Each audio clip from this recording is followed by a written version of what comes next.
എല്ലാവർക്കും കായാസ് ഹെൽത്തി കിച്ചണിലേക്ക് സ്വാഗതം.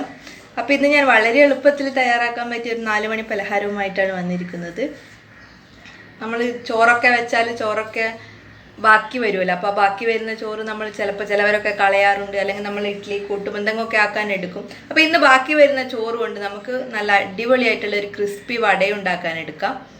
നല്ല എളുപ്പത്തിൽ നമുക്ക് ഈ ചോറ് കൊണ്ടുള്ള വടയുണ്ടാക്കാം. അപ്പോൾ ബാക്കി വരുന്ന ചോറ് കൊണ്ട് നമുക്ക് എങ്ങനെയാണ് നല്ല ക്രിസ്പി ആയിട്ടുള്ള വടയുണ്ടാക്കാൻ നോക്കാം.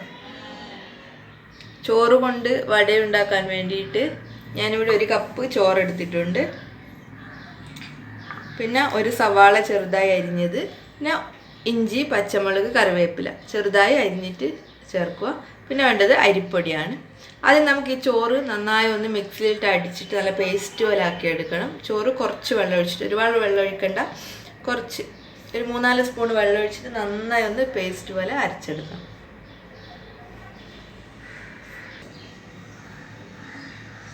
ഇപ്പോൾ ചോറ് ഞാൻ നല്ല പേസ്റ്റ് പോലെ അരച്ചെടുത്തിട്ടുണ്ട്. വെള്ളം കൂടിപ്പോകാതെ നോക്കണം, കുറച്ച് വെള്ളം ഒഴിച്ചിട്ട് അരച്ചാൽ മതി. ഇനി ഇതിലേക്ക് ചെറുതായി അരിഞ്ഞ കറിവേപ്പില, പിന്നെ ഇഞ്ചി, 1 സ്പൂൺ ഇഞ്ചി ചെറുതായി അരിഞ്ഞതാണ്. പിന്നെ പച്ചമുളക് ചേർക്കുമ്പോൾ നിങ്ങൾ എരിവിനനുസരിച്ച് ചേർത്ത് കൊടുക്കുക. ഞാൻ 2 ചെറിയ പച്ചമുളക് ചെറുതായി അരിഞ്ഞതാണ്. പിന്നെ അതിലേക്ക് സവാള ചേർത്ത് കൊടുക്കുന്നുണ്ട്.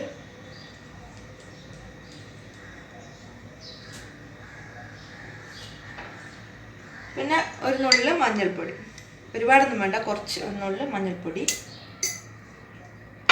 പിന്നെ ആവശ്യത്തിന് ഉപ്പ് ചേർത്ത് കൊടുക്കുക. ആവശ്യത്തിന് ഉപ്പ്. പിന്നെ 1 നുള്ള് കായപ്പൊടി, 1 നുള്ള് കായപ്പൊടി.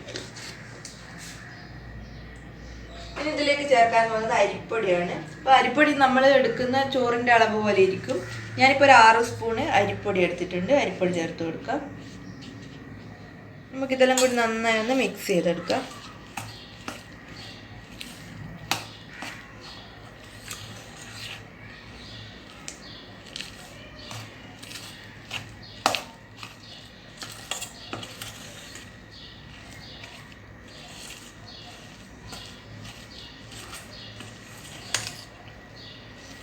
പച്ചമുളക് നിങ്ങൾ എരിവിനനുസരിച്ചിട്ട് ചേർത്ത് കൊടുക്കണം.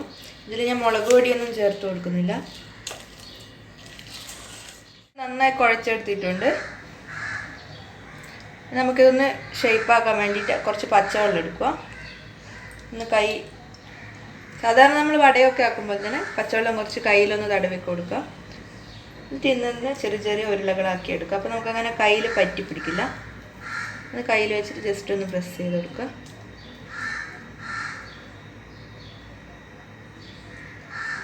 ഒന്ന് പ്രസ് ചെയ്ത് കൈ പറ്റിയില്ലെങ്കിൽ നടുക്കൊരു റൗണ്ട് വടേൻ്റെ ഷേപ്പായി കൊടുത്തിട്ട് എടുത്ത് എണ്ണയിലിടും. അങ്ങനെ നമ്മൾ ഷേപ്പാക്കി കൊടുക്കാം. അങ്ങനെ പെട്ടെന്ന് കൈ നനച്ചാകുമ്പോൾ നമ്മളെ കയ്യിൽ പറ്റി പിടിക്കാൻ നമുക്ക് പെട്ടെന്ന് തന്നെ എണ്ണയിലേക്ക് ഇട്ടിട്ട് ഫ്രൈ ചെയ്തെടുക്കാൻ പറ്റും. ഇപ്പം ഞാൻ എണ്ണ ചൂടാകാൻ വെച്ചിട്ടുണ്ട്. എണ്ണ ചൂടായാൽ നമുക്ക് ഓരോ വടകളായി അതിലേക്ക് ഇട്ട് കൊടുക്കാം. അപ്പോൾ എണ്ണ ഒന്ന് ചൂടായി വന്നിട്ടുണ്ടെങ്കിൽ നമുക്ക് ഓരോന്ന് അതിലിട്ട് കൊടുക്കാം. ഈ ഒരു മീഡിയം തീയിലിട്ടിട്ട് ഫ്രൈ ചെയ്തെടുത്താൽ മതി. എന്നാൽ നമുക്ക് ഉള്ളിൽ ശരിക്കും വെന്ത് കിട്ടും.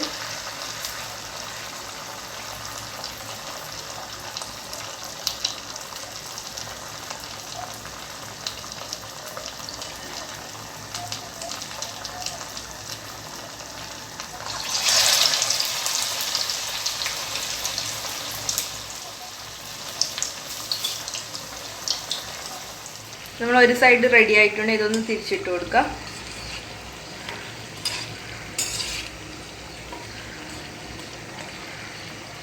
മറ്റേ സൈഡും കൂടി റെഡിയായാൽ നമുക്ക് എണ്ണയിൽ നിന്ന് കോരി മാറ്റാം. ഇത് 2 സൈഡ് റെഡി ആയിട്ടുണ്ടെങ്കിൽ നമുക്ക് എണ്ണയിൽ നിന്ന് കോരി മാറ്റാം.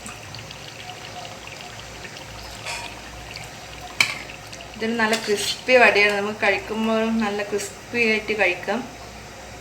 ഇതുവരെ നമുക്ക് ബാക്കിയും കൂടി ഫ്രൈ ചെയ്തെടുക്കാം.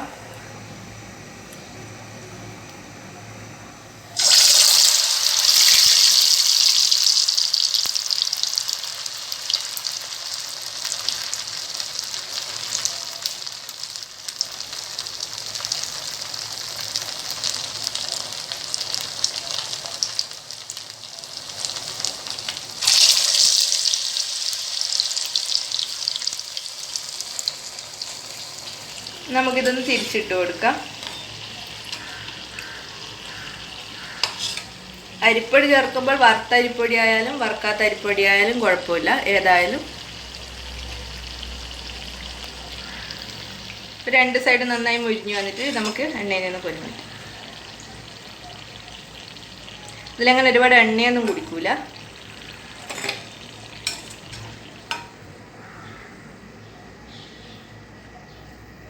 ഇതുപോലെ തന്നെ നമുക്ക് ബാക്കി എല്ലാ വടയും ചുട്ടെടുക്കാം. അപ്പം ഞാൻ എല്ലാ വടയും ചുട്ടെടുത്തിട്ടുണ്ട്. വളരെ എളുപ്പത്തിൽ നമുക്കിത് ഉണ്ടാക്കിയെടുക്കാം, ഒരുപാട് സമയമൊന്നും വേണ്ട. അപ്പോൾ എല്ലാവരും ഉണ്ടാക്കി നോക്കണം. നമുക്കിനി ബാക്കി വരുന്ന ചോറ് കളയൊന്നും വേണ്ട, ഇതുപോലെ വട ഉണ്ടാക്കി കഴിച്ചാൽ മതി, എല്ലാവർക്കും ഇഷ്ടപ്പെടും. അപ്പോൾ എല്ലാവരും ഉണ്ടാക്കി നോക്കുക. വീഡിയോ ഇഷ്ടമായെങ്കിൽ ലൈക്ക് ചെയ്യുക, സബ്സ്ക്രൈബ് ചെയ്യുക.